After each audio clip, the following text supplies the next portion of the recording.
Okay, let's continue on in the reading writing workshop, page 140, making predictions. Use what you already know and what you read in the selection to help you predict what you will learn about. As you read, you can confirm or revise your predictions. As I read page 137 of A Prairie Guard Dog, I predicted that the badger will chase the prairie dog. I read on to see if my prediction was correct. On page 137, I read that the badger ran at Pete. My prediction was correct. Your turn. Reread page 138. What did you predict would happen next? Look for text clues to decide if your prediction was correct. So when you're reading any book, always think about what might happen next. It's a, predicting before you even read based on maybe the cover or the title. Flip through some of the pages. Look at if it has illustrations, look at the illustrations. Predicting what you think might happen. All right, let's take a look at main topic and key details. So this is really important. The main topic is what the selection is about. Key details give information about the main topic. As I read A Prairie Guard Dog, I learn a lot about prairie dogs. This must be the main topic. On page 135, I learn a key detail about prairie dogs. So the main topic of the whole thing was prairie dogs. One of the key details was it's an important fact about them. A prairie dog acts as a guard. So what other things? What are two more key details we could come up with? Maybe that they live in burrows and make tunnels of different rooms. Maybe badgers are one of their enemies, right? One of their predators. Something like that.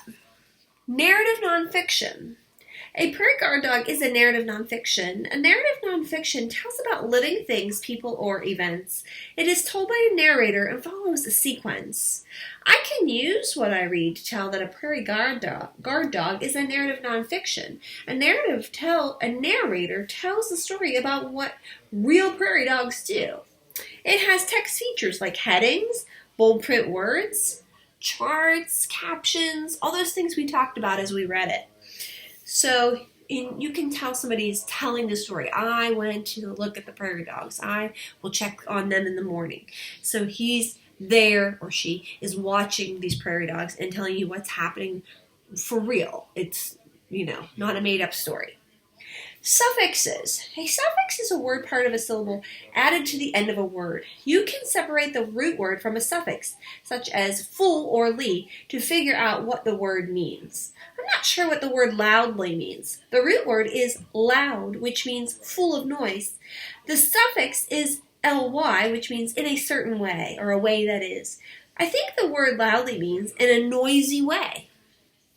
Then Pete calls loudly to his family. Yep. So how about the word safely? The root word is safe. The ly means it's in a way that is safe. Watchful. Watch is the root word. Full is the suffix. So watchful means full of watch, right? Full of observation. You're observing carefully. Finally. Final is the root word. The ly means in a way that is.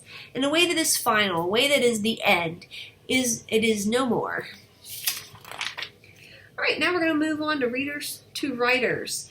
Writers use sequence to put their ideas in an order. Words like first, next, then help readers understand the order of the ideas. Organization. Identify the sequence words and how does this help the organization of the story. So here's our expert model. Good morning. It is early in the morning. First, I see a prairie dog. I name him Pete. He peeks his head out of his burrow and underground. He looks around. Then Pete calls loudly to his family, Yip. He lets them know it is safe to come out. Soon 4 prairie dogs come out.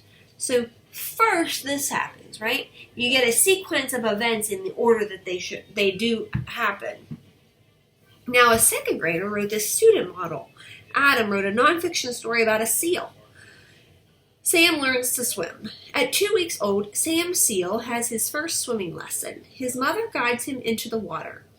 At first, he does not want to go in. He gets out and shakes his head. Then Mom guides him back in. He flaps his flippers. Finally, he is learning. So you see some sequence words in here.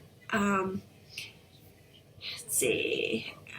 At first, then, finally, These are the correct order of things, how they would really happen. He also made some corrections, like Sam needed capitalized. He got rid of this because he already said at 2 weeks up here. He didn't need to say 2 weeks old again. Crossing things out because he's going to use a different word for the first part of the sentence. At first. At should be capitalized. And the H then will need to be a lowercase h.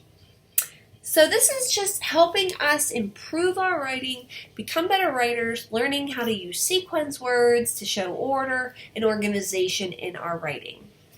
All right, that's it. Bye-bye.